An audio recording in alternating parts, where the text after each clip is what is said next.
जरा सोच कर देखिए, एक ऐसी दुनिया के बारे में जिसे इतिहास के सबसे रोमांचक और समृद्ध दौर में गिना जाता हो, जहां राजाओं की कहानियां, नई नई खोजें और सांस्कृतिक बदलाव हर पल को दिलचस्प बना देते हो। लेकिन इस सुनहरे दौर की बस एक खामी हो, कम उम्र में मौत। एक ऐसी दुनिया जहां बीमारियां तांडव मचाती हो, चारों तरफ खूनी जंग और तबाही का आलम हो, पेट भरने को निवाले तक ना हो, ना हॉस्पिटल्स, ना डॉक्टर्स और ना ही कानून का कोई नामो निशान। आप हैरान रह जाएंगे जानकर कि ये सब कोई कल्पना नहीं बल्कि हमारे मानव इतिहास का सच है। जहां आज हम एक दिन फोन और इंटरनेट के बिना नहीं गुजार सकते, वही आज से कुछ सैकड़ों साल पहले मिडिल एजेस में लोग इन बेसिक सी सुविधाओं के बगैर जीने को मजबूर थे। मिडिल एजेस मानव इतिहास के सबसे बुरे दौर में से एक था। इस दौर में सांस लेना भी अपने आप में एक जंग जीतने जैसा था। आज जिस उम्र में हम जीना शुरू करते हैं, तब लोग उस उम्र में मौत का शिकार हो जाते थे।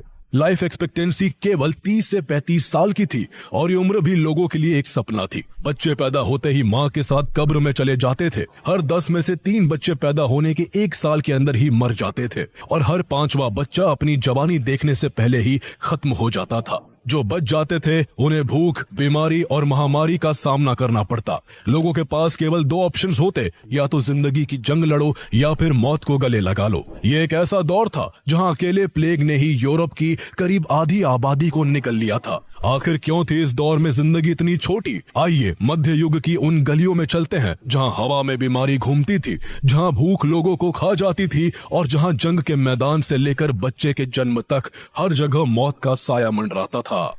मिडिल एजेस, जिसे मिडीवल पीरियड भी कहते हैं, इसकी शुरुआत 5वीं सदी में हुई थी, जब रोमन साम्राज्य की चमक फीकी पड़ गई थी। ये मिडिल एजेस का दौर 15वीं सदी तक यानी करीब 1000 साल तक चला, जिस बीच यूरोप में पॉलिटिकल, सोशल और कल्चरल बदलावों की कहानी लिखी गई। लेकिन लोगों का बहुत कम उम्र में मर जाना इस दौर का एक ऐसा सच है जो आज भी दिल दहला देता है।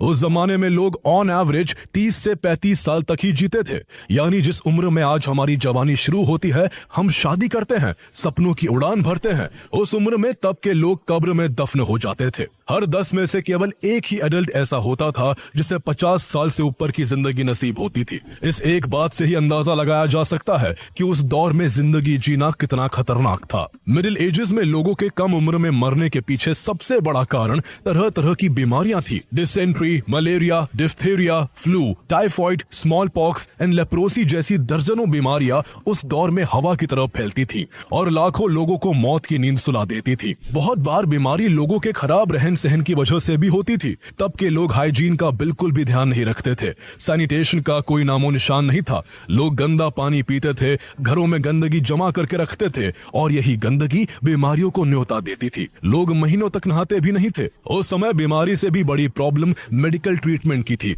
आज मेडिकल साइंस ने इतनी तरक्की कर ली है कि अगर कुछ बीमारियों को छोड़ दिया जाए तो हमारे पास लगभग हर बीमारी का इलाज है। लेकिन तब हाल बिल्कुल इसके ऑपोजिट था। तब एक हल्का सा बुखार भी लोगों की सांसों को खत्म करने के लिए काफी था। तब ना तो वेल इक्विप्ड हॉस्पिटल्स थे, ना ही well skilled doctors. Medical knowledge and practices ना के बराबर थी, ना वैक्सीन थी, ना एंटीबायोटिक्स। हॉस्पिटल्स के नाम पर कुछ आश्रम जैसी जगह होती थी जहां बीमारों को केवल इसलिए रखा जाता था क्योंकि वो हेल्पलेस होते थे और एक दूसरे का हौसला बढ़ा सकते थे।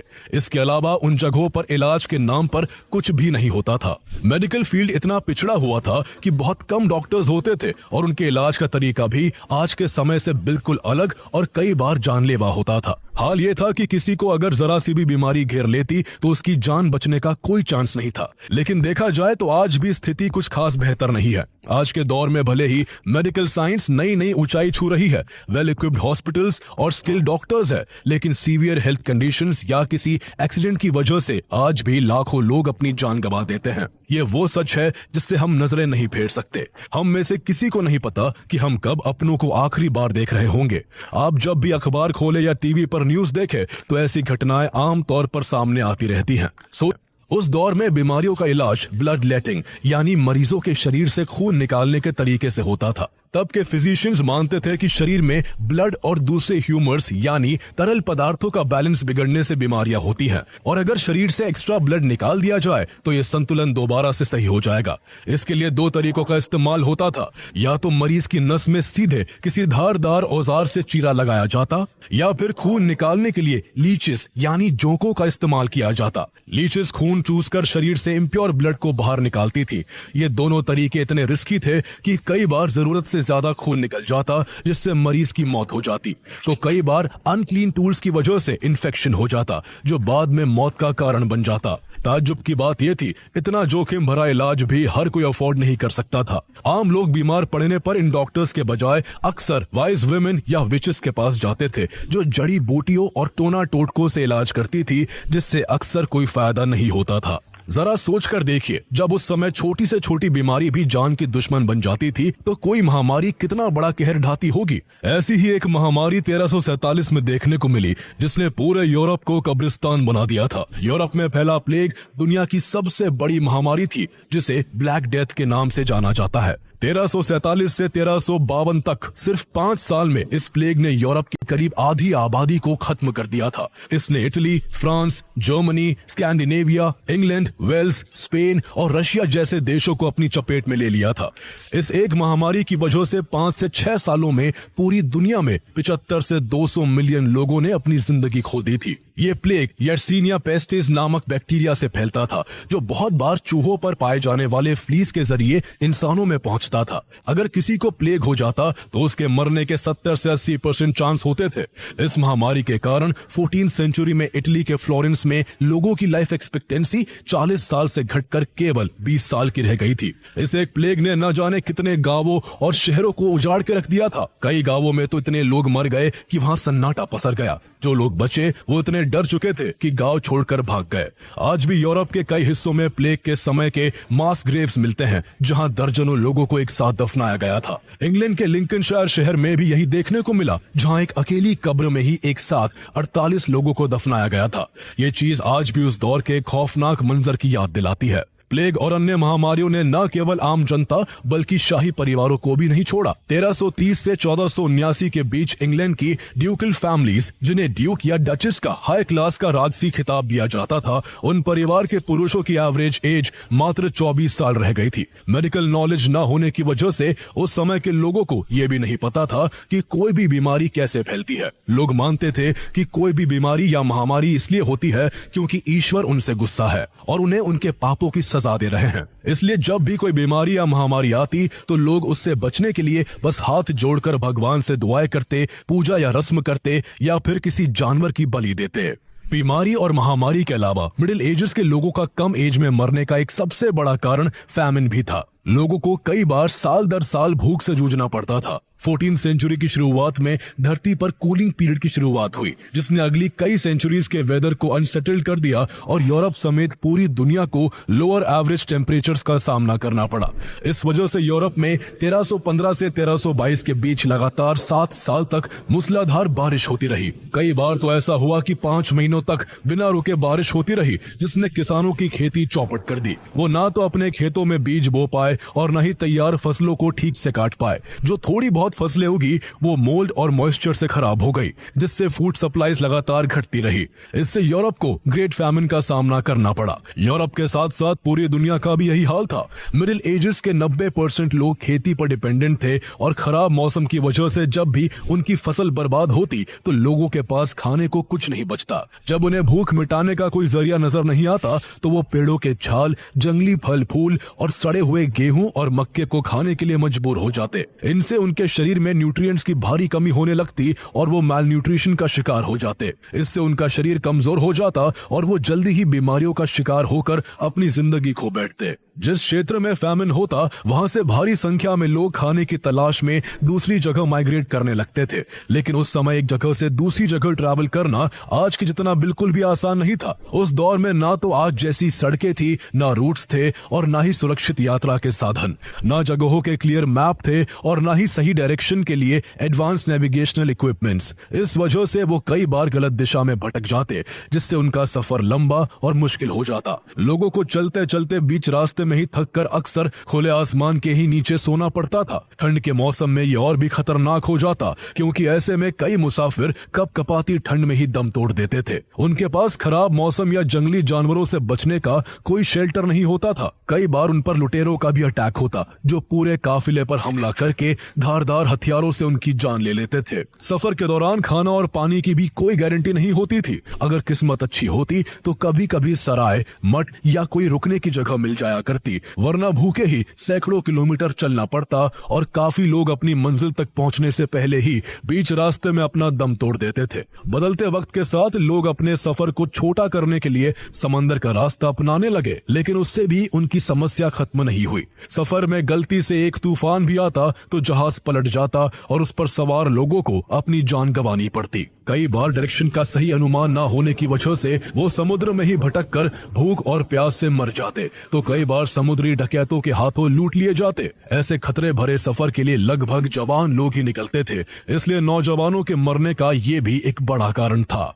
लेकिन हैरत की बात यह है कि जहां मिडिल एजेस में ज्यादातर लोग आधी जवानी में ही मर जाते थे, तो वहीं उस दौर में मरने वालों की एक बड़ी तादाद ऐसे बच्चों की भी थी जो मां की कोख में ही मर जाते या फिर पैदा होने के 1-2 साल बाद ही अपनी जान खो बैठते थे। हालात इतने खराब थे कि हर तीसरा बच्चा अपना पहला बर्थडे भी नहीं देख पाता था और हर 5वां बच्चा जवानी तक पहुंचने से पहले ही खत्म हो जाता था। ये स्थिति केवल गरीबों की ही नहीं थी, बल्कि बड़े बड़े राजाओं के बच्चों का भी यही हाल था। किंग एडवर्ड I के 16 बच्चों में से 7 बच्चे अपनी जिंदगी के 7 साल भी पार नहीं कर पाए थे, जबकि कैथरीन ऑफ सिएना's मदर के 23 बच्चों में से केवल 8 ही अपनी जवानी देख पाए थे। मिडिल एजेस में एक बच्चे का जन्म खुशी से ज्यादा डर लेकर आता था। एक औरत के लिए बच्चे की डिलीवरी का मतलब जिंदगी और मौत का सवाल होता था। जहां इलाज की कमी थी तो वही साफ सफाई की कमी की वजह से भी दिक्कत होती थी। डिलीवरी के समय घर की महिलाएं दाइयों के साथ मिलकर बच्चे की डिलीवरी करवाती थी। इस दौरान साफ सफाई का बिल्कुल भी ध्यान नहीं रखा जाता था। डिलीवरी के दौरान जब बच्चा पैदा करने वाली महिलाओं का काफी खून बहता और इस दौरान उन्हें गंदे हाथों से छुआ जाता तो अक्सर मां और बच्चे इन्फेक्शन के शिकार हो जाया करते थे। इस दौरान कभी कभी डिलीवरी के बाद भी जब खून बहना बंद नहीं होता तो दाइयां घरेलू नुस्खे अपनाती थी, जो अक्सर कारगर नहीं होते थे। दाइयां अक्सर न्यूबॉर्न बेबी के अम्बिलिकल कॉर्ड को काटने के लिए जंग लगी ब्लेड या अनहेल्दी औजारों का इस्तेमाल करती थी, जिससे इन्फेक्शन का खतरा काफी बढ़ जाता था। उस समय बच्चे पैदा करना कितना जोखिम भरा काम था, इसका अंदाजा इसी बात से लगाया जा सकता है कि प्रेगनेंसी से लेकर बच्चे के जन्म तक हर तीसरी औरत की मौत हो जाती थी। हालात इतने डरावने थे कि उस समय एक अजीब प्रथा चलन में थी। प्रेग्नेंट होते ही महिलाएं अपनी वसीयत लिखवा देती थी, क्योंकि उनके बचने की उम्मीद बेहद कम होती थी। किसान की बीवी हो या महल में रहने वाली रानी, खतरा सबके लिए बराबर था। इंग्लैंड की रानी जेन सेमोर अपने बेटे को जन्म देने के मात्र 12 दिन बाद ही बैक्टीरियल इन्फेक्शन से मर गई थी। वो एक रानी थी, फिर भी इन्फेक्शन ने उसे नहीं छोड़ा। गरीब औरतों का तो और भी बुरा हाल था। बहुतों के पास दाई भी नहीं होती थी, वो अकेले ही दर्द सहती और मर जाती। उनकी मौत के पीछे infection, postmortem haemorrhage, obstructed labour और इनएक्सपीरियंस दाइयां जिम्मेदार होती थी।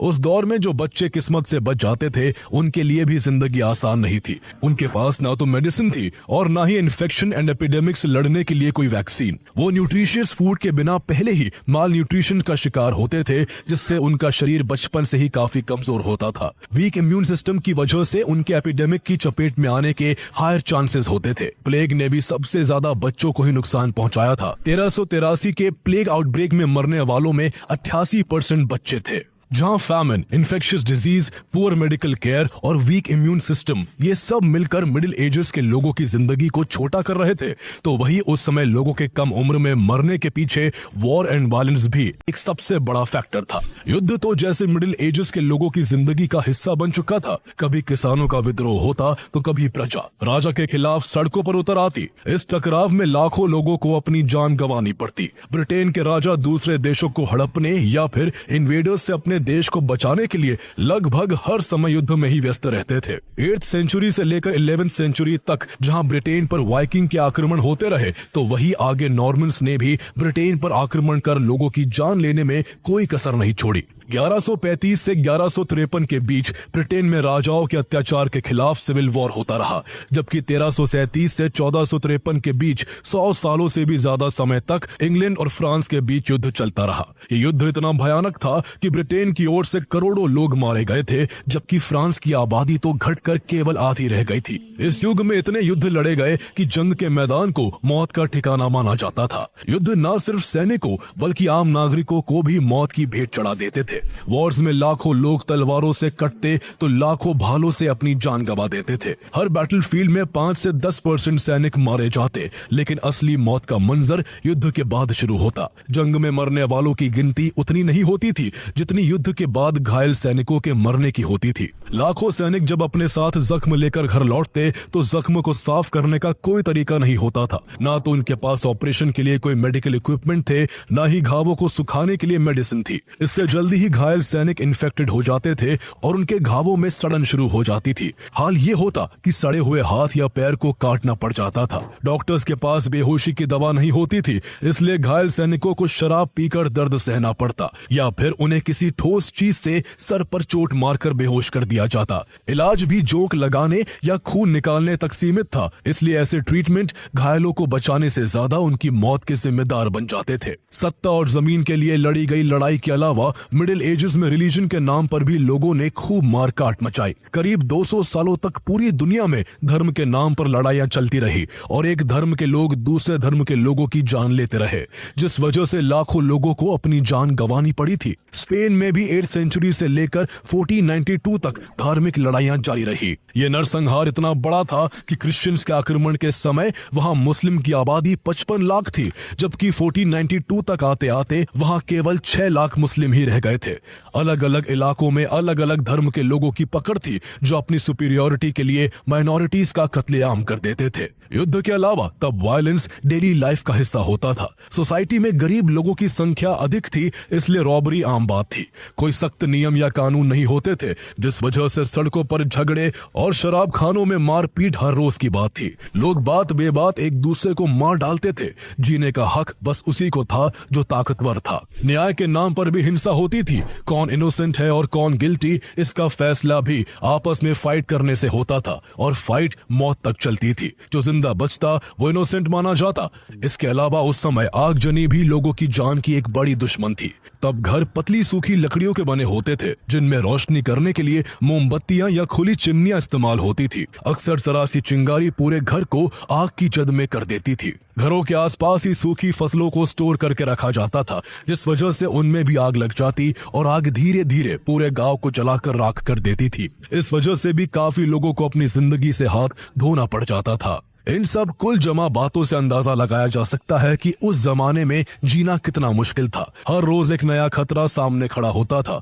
हर सांस एक लड़ाई थी और हर दिन एक इम्तिहान। कभी बीमारी गले पड़ती थी, कभी भूख के मारे जान निकल जाती थी, तो कभी तलवार सीने को चीर देती थी। आज हम उस दौर को किताबों में पढ़ते हैं, फिल्मों में देखते हैं, पर क्या कभी सोचा है अगर हम वहां होते तो क्या होता? कल्पना कीजिए आप उस दौर में एक छोटे से गांव में रहते हैं जहां फैमिन से खेत सूखे पड़े हैं, घर में बच्चे भूख से तड़प रहे हैं, दूर से जंग की तलवारों की आवाज आ रही है और पास में एक हेल्पलेस प्रेग्नेंट लेडी डिलीवरी के दर्द से चीख रही है। उसका ये दर्द और चीख तब शांत होती है जब वो अपने बच्चे समेत मौत को गले लगा लेती है।